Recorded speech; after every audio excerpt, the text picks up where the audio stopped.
बिस्मिल्लाहिर्रहमानिर्रहीम। Open institute of calligraphy and fine arts Jhelum की जानिब से मैं नवीद अख्तर उपल।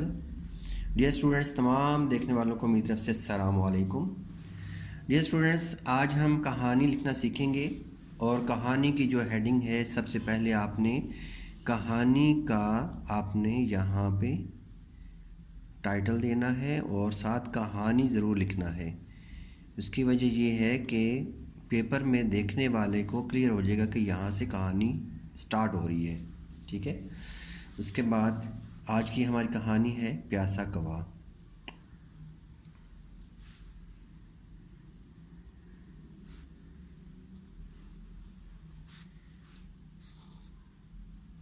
प्यासा कौवा। डियर स्टूडेंट्स, मैं आपको ये पहले बताना ज़रूरी समझूंगा कि ये जो मैंने कहानी लिखी है या लिखने जा रहा हूँ, तो ये अगर आप गौर से देख लेते हैं और इसको आप इसके मुताबिक प्रैक्टिस कर लेते हैं तो आपकी सारी की सारी राइटिंग जो कि उर्दू की हैंड राइटिंग है वो आपकी ठीक हो जाएगी। तो गौर से देखिएगा, इसमें तमाम राइटिंग के जो इश्यूज़ हैं वो हल हो जाएंगे। तो सबसे पहले हमने जो पैराग्राफ शुरू करना है, तो याद रखना है कि जो आपने हेडिंग दी है उसके बाद आप एक लाइन छोड़ देंगे, ताकि नीचे जो आप पैराग्राफ स्टार्ट कर रहे हैं उसमें और जो ऊपर हेडिंग दी है उस दरमियान में थोड़ा सा स्पेस आना चाहिए, थोड़ा सा गैप आना चाहिए। तो इसके साथ से अगर हम स्टार्ट करेंगे तो साथ आपस में लफ्ज़ वो टकराएंगे, जुड़ेंगे, टच हो जाएंगे, तो वो अच्छा नहीं लगेगा। तो पहला जो आपने पैराग्राफ लिखना है या कोई भी पैराग्राफ, उसकी जो पहली लाइन है, तो पहली लाइन को आपने मार्जिन लाइन से थोड़ा सा हटा के स्टार्ट करना है। तो अभी आइए हम स्टार्ट करते हैं। साथ साथ मैं इसको पढ़ता भी जाऊंगा। एक दफ़ा का ज़िक्र है कि एक जंगल में एक प्यासा कौवा पानी की। अब डियर स्टूडेंट्स, यहाँ पे तलाश नहीं लिखना। क्यों? कि यहाँ पे बेशक आपको थोड़ी सी स्पेस नज़र आ रही है। स्टूडेंट्स की अक्सर जो मिस्टेक होती है देखने में आती है कि यहाँ पे थोड़ी सी जगह बची तो लफ्ज़ को लिखने की कोशिश करते हैं या पूरा करने की कोशिश करते हैं, जिसकी वजह से मार्जिन लाइन के साथ जुड़ जाता है। तो ये रॉन्ग है। इस साइड से आपका दाईं तरफ से जो लाइन के साथ साथ से जो है ना आपने स्टार्ट करना है, और एंड से अगर कोई लाइन छोटी बड़ी हो भी जाती है तो खैर है। जैसे यहाँ पे मैंने थोड़ा सा स्पेस छोड़ दिया है, ज़रूरी नहीं कि आप यहाँ पे पूरा ही करें। तो इसको आगे लिख सकते हैं। पानी की तलाश में इधर उधर उड़ रहा था, उसे कहीं भी पानी नज़र नहीं आ रहा था।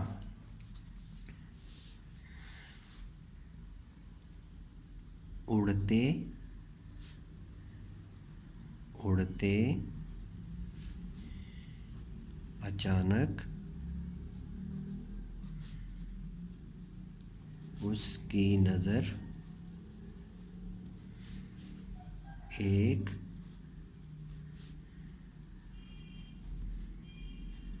झोंपड़ी के सेहन में पड़े हुए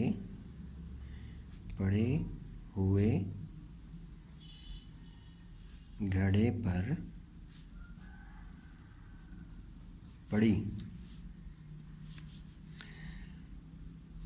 वो जल्दी से उस घड़े के पास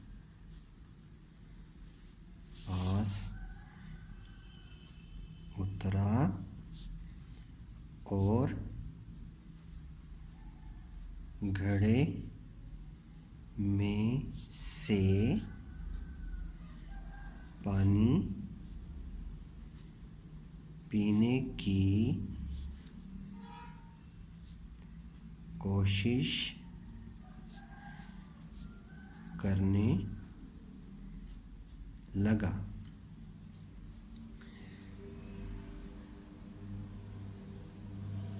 बदकिस्मती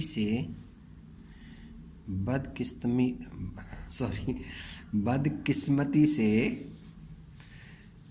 उसकी चोंच पानी तक ना पहुंच सकी, क्योंकि घड़े में पानी कम था। डियर स्टूडेंट्स, इस चीज़ का भी ख्याल रखना है कि जैसे कश वाला कोई भी लफ्ज़ है या लफ्ज़ आप लिखते हैं तो ये अभी देखें इसमें कश आ रही है तो इसको मैंने मार्जिन लाइन से थोड़ा सा हटा के दूर से स्टार्ट किया है ताकि इसके साथ ना जुड़े। और मार्जिन लाइन से कभी भी आपने कोई भी लफ्ज़ का कोई भी हिस्सा आपने टच नहीं होने देना। तो डियर स्टूडेंट्स, अब जब आप दूसरा पैराग्राफ स्टार्ट करेंगे तो फिर आपने एक पैराग्राफ लिखने के बाद एक लाइन छोड़ देनी है। इसके साथ से ही हम स्टार्ट नहीं करेंगे, क्योंकि जिस तरह लफ्ज़ों के बीच में स्पेस होती है इसी तरह हर पैराग्राफ के दरमियान में भी स्पेस होनी चाहिए। यानी कि ये आप दूसरा पैराग्राफ है तो यहाँ पे एक लाइन छोड़ के लिखेंगे ताकि पता चल जाए कि यहाँ से नया पैराग्राफ शुरू हुआ है। उसने पानी पीने का मजबूत इरादा कर लिया हुआ था, क्योंकि वो जानता था कि घड़े में पानी मौजूद है। अब उसने पानी को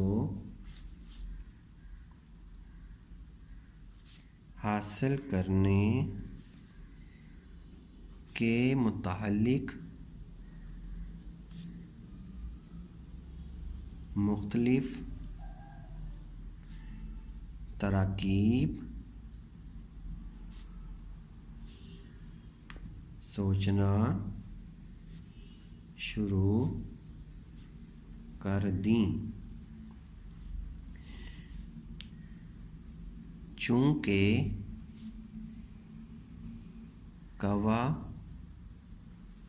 बहुत ज़हीन था, इसलिए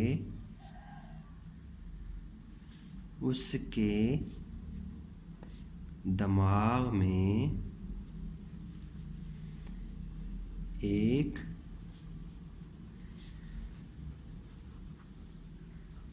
तरकीब सूझी।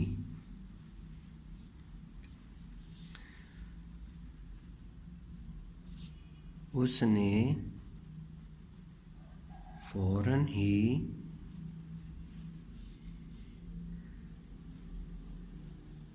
घड़े के आसपास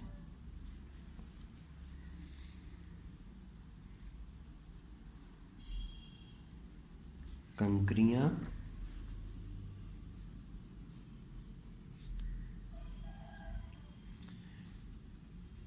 ढूंढना। अब देखें कि स्टूडेंट यहाँ पे मुझसे मिस्टेक हुई है। ठीक है, मैंने लिखना है ढूंढना। तो अब इसको आपने कवर कैसे करना है, तो अब आपने ये नहीं करना कि ढूंढना लिखना है तो यहाँ से कटिंग करके तो आप डाल और नून अलिफ ना लिख दें।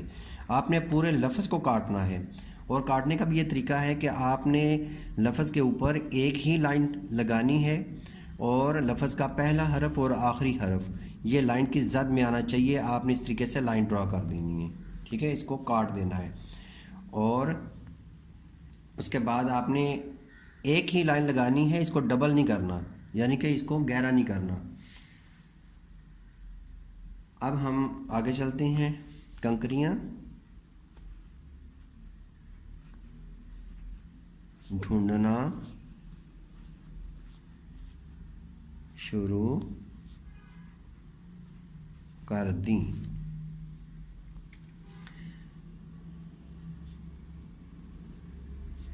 खुश किस्मती से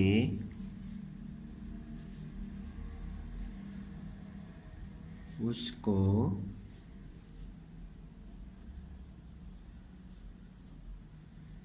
कंकरियाँ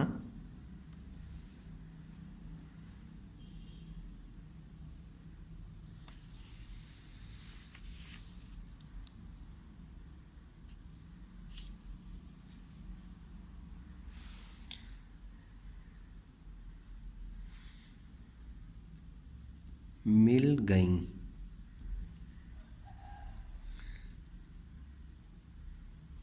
उसने एक एक करके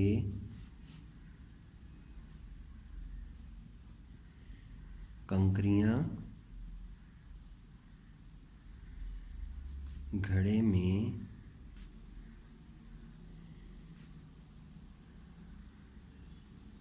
डाली और पानी ऊपर आ गया।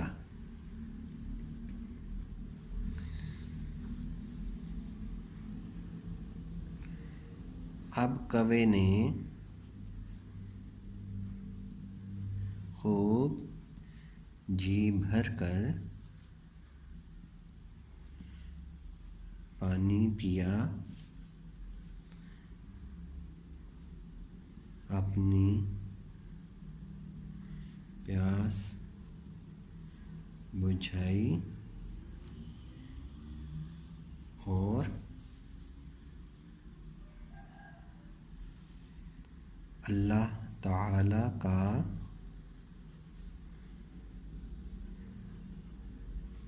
शुक्र अदा किया और अपने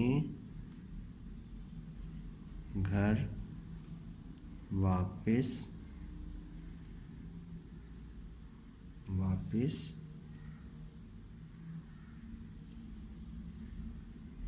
लौट गया।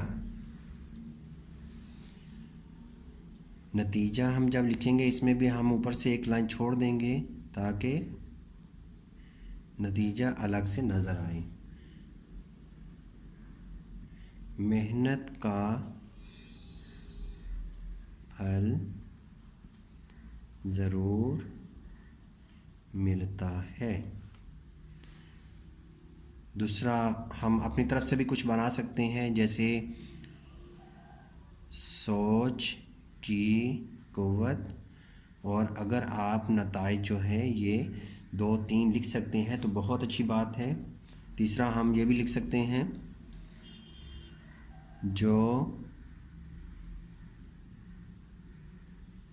जो अपनी मदद आप करते हैं, अल्लाह उनकी मदद फरमाते हैं। तो ये थे डियर स्टूडेंट्स आज की हमारी कहानी प्यासा कौवा। तो उम्मीद है आपको इस वीडियो के अंदर बहुत कुछ सीखने को मिला होगा। आप ज़रूर इसको बार बार देखें और जितना आप देखेंगे उतने ही लफ्ज़ों की जो लिखने का तरीका है या लफ्ज़ों की पहचान है वो आपके माइंड के अंदर बैठेगी। ख़ास तौर पे जो छोटे बच्चे हैं जिनको आप सिखा रहे हैं उनको आप बार बार ये वीडियो दिखाएं। तो वीडियो देखने से ये है कि ज़रा स्टूडेंट जो है वो इंस्पायर होते हैं और लिखने को उनका दिल करता है। तो इंशाल्लाह नई वीडियो के साथ दोबारा हाज़िर होंगे। इजाज़त चाहूँगा। अल्लाह हाफ़िज़। अस्सलामु अलैकुम।